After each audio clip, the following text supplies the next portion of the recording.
Hello viewers, இனி நம்ம பார்க்க போறது ஒன் பீஸ் எபிசோட் 751 பார்ட் 2.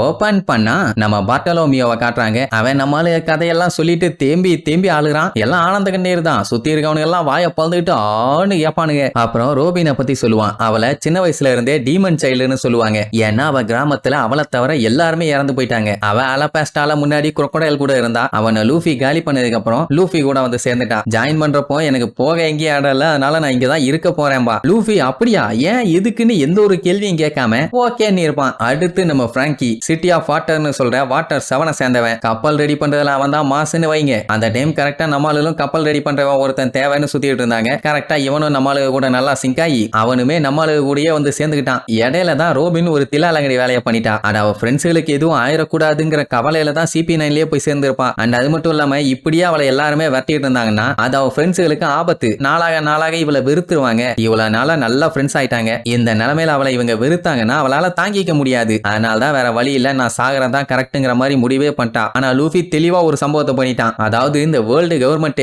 சொல்லப்போனா இந்த உலகமே எதிர்த்து வந்தாலும் சரி, நீ எங்களோட ஃப்ரெண்டு, உனக்காண்டி நாங்க கடைசி வரைக்கும் நிப்போன்னு வேர்ல்டு கவர்மெண்ட்டை எதிர்த்து வந்து நின்னாங்க. அவ்வளவு நேரம் சாகணும்னு சொன்னவ ஒரு வழியா நம்மளுக்கு கூட வந்து சேர்ந்துட்டான். என்ன அதுக்கப்புறம் அங்க நடந்த கலவரம் தான் வேற லெவலு. இப்படி ஏகப்பட்ட கலவரத்துக்கு அப்புறம் ரோபினை ஒரு வழியா ரெக்கவர் பண்ணிட்டாங்கன்னு வைங்க. அதுக்கப்புறம் அவன் அந்த புளோரியன் ட்ரையாங்கிள்ங்கிற ஒரு மிஸ்டீரியஸான ஏரியாக்குள்ள கடல்ல தான் தன்னந்தனியா பல வருஷமா ஒத்த ஆளா கப்பலை சுத்திக்கிட்டே இருந்திருக்கான். அதுவும் இந்த எலும்பு கூடு மூஞ்ச வச்சுக்கிட்டு ஏகப்பட்ட கப்பல் இவனை கிராஸ் பண்ணி போயிருப்பாங்க. ஆனா இவனை பார்த்த உடனே ஒரு பேய் சுத்திட்டு இருக்குது, அமானுஷ்யமா ஒண்ணு இருக்குது, அது போன அந்த மாதிரி மனுஷங்களை சாப்பிட்றோம் அப்படி இப்படின்னு சொல்லி இவனை பத்தி பயங்கரமா வதந்தி பரவ ஆரம்பிச்சிருச்சு. ஆனா நல்ல வேலை அவனை அட்டாக் பண்றதுக்குன்னு எந்த ஒரு குரூப்பும் கிளம்பி வரல. என்ன பையன் செத்து பொழைச்சவனாச்சா, அதனால பாடியில தோலெல்லாம் இல்லாம வெறும் எலும்பு கூடா சுத்திட்டு இருந்தான். அதுக்கப்புறம் லூஃபியை மீட் பண்ணப்போ அவன் மீட் பண்ண ஃபர்ஸ்ட் நாளே நீ என்னோட க்ரூல வந்து சேர்ந்துக்கான்ட்டான். மத்தவங்க தான் இவனை பார்த்து பயந்துட்டு இருந்தாங்க. ஆனா லூஃபி பயப்படாம அவங்க கூட ஜாலியா என்ஜாய் பண்ணுவான். முதல்ல சேர முடியாதுன்னு இருப்பான். ஏன்னா தொலை தூரத்துல இருக்க அவனோட ஃப்ரெண்டு லாப்போனை மீட் பண்ணணும், எப்படியாச்சும் நான் மீட் பண்ணியே தீர்வேன்னு ஒத்த கால நின்றுட்டு இருந்தான். அந்த லாப்போன் வேற யாரும் இல்ல, கிராண்ட் லைன்ல என்டர் ஆகும்போது நம்மளுக்கு பார்த்தாங்களே ஒரு சின்ன திமிங்கலம், அதுதான். சோ அந்த மேட்டர்லாம் தெரிஞ்சு அதுக்கப்புறம் அவனோட ஷேடோ காணாம போச்சுங்கிற மேட்டர் தெரிஞ்சு அவங்க ஷேடோவெல்லாம் மீட்டுட்டு வந்துட்டாங்க. ஹெல்ப் பண்ணது மெயினா நம்ம லூஃபி. அதுக்கப்புறம் ப்ரூக்கு செம ஹாப்பி ஆகி நம்மளுக்கு குரூப்லயே வந்து சேர்ந்துட்டான். என்ன அவனை பார்த்து முதல்ல எல்லாத்துக்கும் ரொம்ப பயம். ஆனா அதுக்கப்புறம் போக போக அவன் ஃப்ரெண்ட்ஸு கிட்ட எல்லாம் ரொம்ப சப்ப பீஸ் ஜாலியா தான் இருப்பான்னு தெரிஞ்சதுக்கு அப்புறம்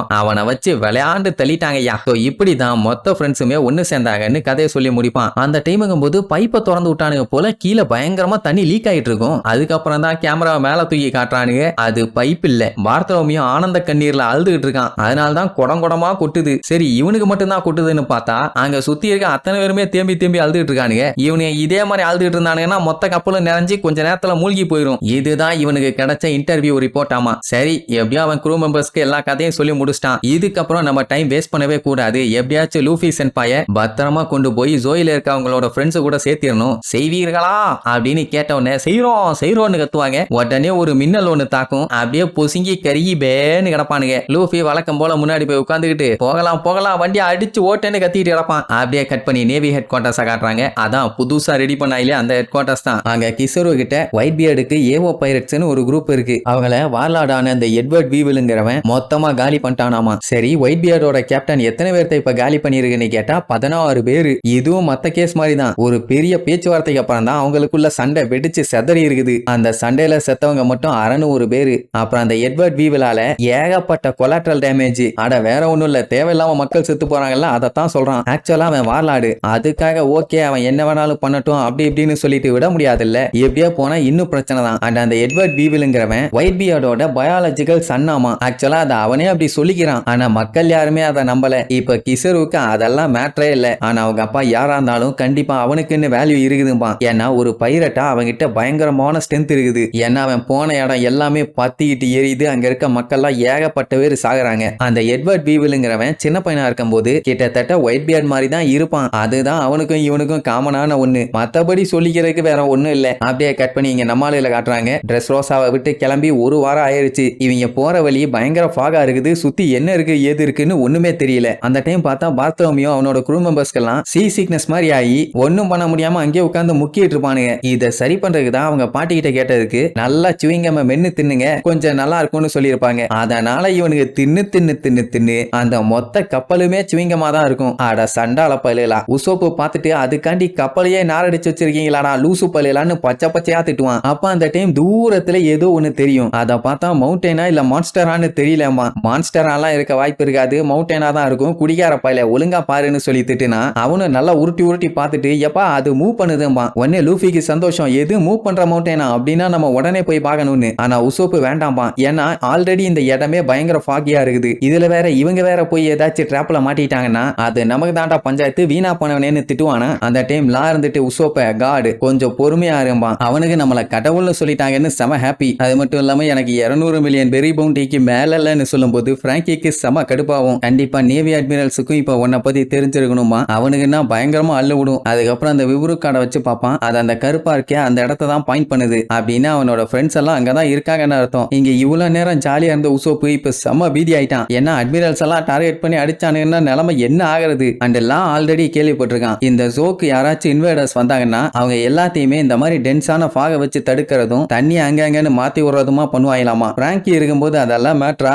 என்ன ஆனாலும் சரி நம்ம போய் அடிச்சு நவுத்தணுமா, எல்லாம் ஓகேம்பானுங்க. ஆனா அதுக்கு மேல அவனுங்களால முடியல. முக்காதீங்கடா நம்ம பர்ஃபெக்டா போகணும்னு துடுப்பு போட்டு போவாங்க. சரி ரைட்டுன்னு அந்த தீவு கிட்ட வந்து பார்த்தா அந்த ஜோவுங்கிற தீவே வினோதமா இருக்குது. எல்லாருமே பார்த்துட்டு பீதி ஆயிருவாங்க. உசோப்பெல்லாம் இதுக்கு மேல நம்ம இங்க இருக்க வேண்டாம், கப்பலை திருப்புங்களே போகலாம்பா. அது எப்படி போக முடியும், இவ்வளவு தூரம் வந்தாச்சு, இவனோட ஃப்ரெண்ட்ஸ் வேற அங்கதான் இருக்காங்க, எப்படி விட்டு போவான். லூஃபியே ஆணு வாயை பழந்துட்டு பார்ப்பான். அப்படி என்னதான் இருக்குன்னு அதுக்கப்புறம் தான் காட்டுறாங்க. அந்த மொத்த தீவுமே எலிஃபண்ட் மாதிரி இருக்கும், அதுக்கு பேரு தான் ஜோ. மத்தவங்க எல்லாம் அந்த எலிஃபண்ட் என்ன உயிரோட இருக்குதான்னு கேட்பாங்க, ஏன்னா அது அங்க இங்கன்னு மூவ் பண்ணிக்கிட்டே இருக்குது. ஆக்சுவலா அது ஒரு ஃபேண்டம் ஐலாண்டு, ஒரே இடத்துல எப்பவுமே இருக்காது. லா அப்புறம் தான் இன்னொரு மேட்டரே சொல்லுவான், அது ஒரு ஐலாண்டே கிடையாது. லாக் போஸ்ட் எல்லாம் வச்சு செக் பண்ணி பார்த்தா கூட இந்த இடத்த கண்டுபிடிக்க முடியாது. ஏன் லாவே இது வரைக்கும் இங்க வந்தது இல்லையாமா, ஆனா கேள்விப்பட்டிருக்கான். அதைத்தான் இப்ப எல்லாத்துக்கிட்டே சொல்லுவான். அண்ட் நம்ம சஞ்சியும் மத்தவங்களும் இங்க ஆல்ரெடி வந்துட்டாங்கன்னு மட்டும் நல்லா தெரியுது. அப்படின்னா இப்படி நடமாடிட்டு இருக்க எலிஃபண்ட சேஸ் பண்ணியா வந்தோன்னு எல்லாத்துக்குமே ஷாக்கு. அப்ப பார்த்தோமியா கிட்ட லா கொஞ்சம் சாப்பாடு கேட்பான். உனக்கெல்லாம் தர முடியாதும்பானா,